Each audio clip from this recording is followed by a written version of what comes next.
Hi friends, welcome to Ross Cooking Station. நம்ம சேனல்ல நம்ம இன்னைக்கு ரோட்டோர கடையிலலாம் கிடைக்கிற மாதிரி நல்ல கிறிஸ்பியான டேஸ்டியான காலிஃப்ளவர் 65 நல்ல மொறுமொறுன்னு சூப்பரா வீட்ல எப்படி செய்யறதுன்னு பார்க்கலாம்.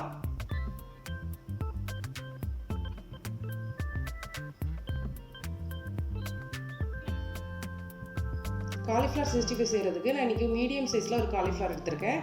அதை இந்த மாதிரி சின்ன சின்ன பீஸா கட் பண்ணி எடுத்துக்கலாம். ரொம்ப பெரிய பீஸ் கட் பண்ணிடாதீங்க, அப்போ நல்ல கிறிஸ்பியாக கிடைக்காது. இந்த மாதிரி ஒரு மீடியம் சைஸில் பீஸ் கட் பண்ணிங்கன்னா போதும்.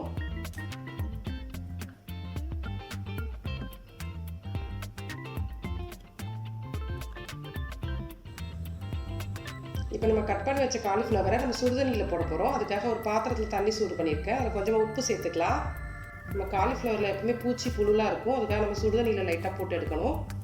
இப்போ தண்ணி கொதிச்ச அப்புறமா காலிஃப்ளவர் உள்ள சேர்த்துட்டு கொஞ்சமாக மஞ்சள்தூள் சேர்த்துட்டு அடுப்பு ஆஃப் பண்ணிடலாம். வேக வைக்காதீங்க, அப்போ காலிஃப்ளவர் வெந்து போயிடுச்சுன்னா ஒரு மாதிரி மசிஞ்ச மாதிரி ஆயிரும், டேஸ்ட் இருக்காது. இப்போ தண்ணியை வடிச்சிட்டு ஒரு பவுலில் காலிஃப்ளவர் சேர்த்துக்கலாம். அது கூட 1/2 டீஸ்பூன் உப்பு, 1 டீஸ்பூன் மிளகாத்தூள், 1/2 டீஸ்பூன் கரம் மசாலா, 1/2 டீஸ்பூன் மிளகுத்தூள், 1 டீஸ்பூன் இஞ்சி பூண்டு பேஸ்ட் சேர்த்துக்கலாம். அதான் இந்த மசாலா ஐட்டம்லாம் காலிஃப்ளவரில் போட்ட அளவுக்கு நல்லா கலந்து எடுத்துக்கோங்க. இப்போ நல்லா கலந்தாச்சு. இப்போ 1/2 லெமனோட ஜூஸ் இதில் நான் சேர்த்துருக்கேன்.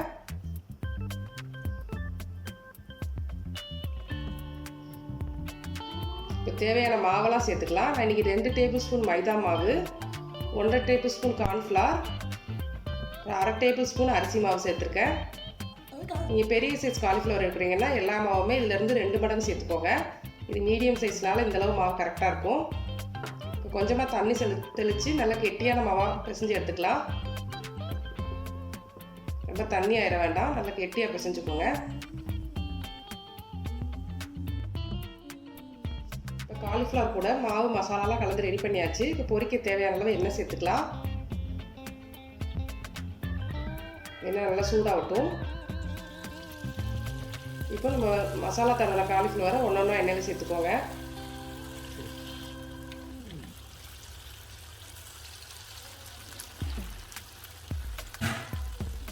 ஃப்ளேம் ரொம்ப ஹைலேயோ இல்லை ரொம்ப லோலையோ இல்லாமல் பார்த்துக்கோங்க. ஒரு மீடியம் ஹீட்லேயே நம்ம பொரிச்சு எடுக்கணும். ரொம்ப லோ ஃப்ளேம் வச்சிங்கன்னா நிறைய எண்ணெய் குடிக்கும். அது மாதிரி ரொம்ப ஹை ஃப்ளேம் வச்சிங்கன்னா வெளியே சீக்கிரம் ப்ரௌன் ஆயிரும், அப்புறம் உள்ளே வேகாது.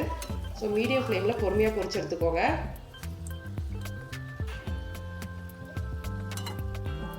அவ்வளோதான், இது ரெடி ஆயிடுச்சு. ரொம்பவே சூப்பரான கிறிஸ்பியான காலிஃப்ளவர் 65 ரெடி ஆயிடுச்சு. நீங்களும் உங்கள் வீட்டில் ட்ரை பண்ணி பாருங்கள், ரொம்பவே டேஸ்ட்டாக இருக்கும். நம்ம சேனல் இப்போ தான் ஃபர்ஸ்ட் டைம் பார்க்குறீங்கன்னா நம்ம சேனலுக்கு சப்ஸ்கிரைப் பண்ணிக்கோங்க. பக்கத்தில் இருக்க பெல் பட்டனை கிளிக் பண்ணிக்கோங்க. தேங்க்யூ.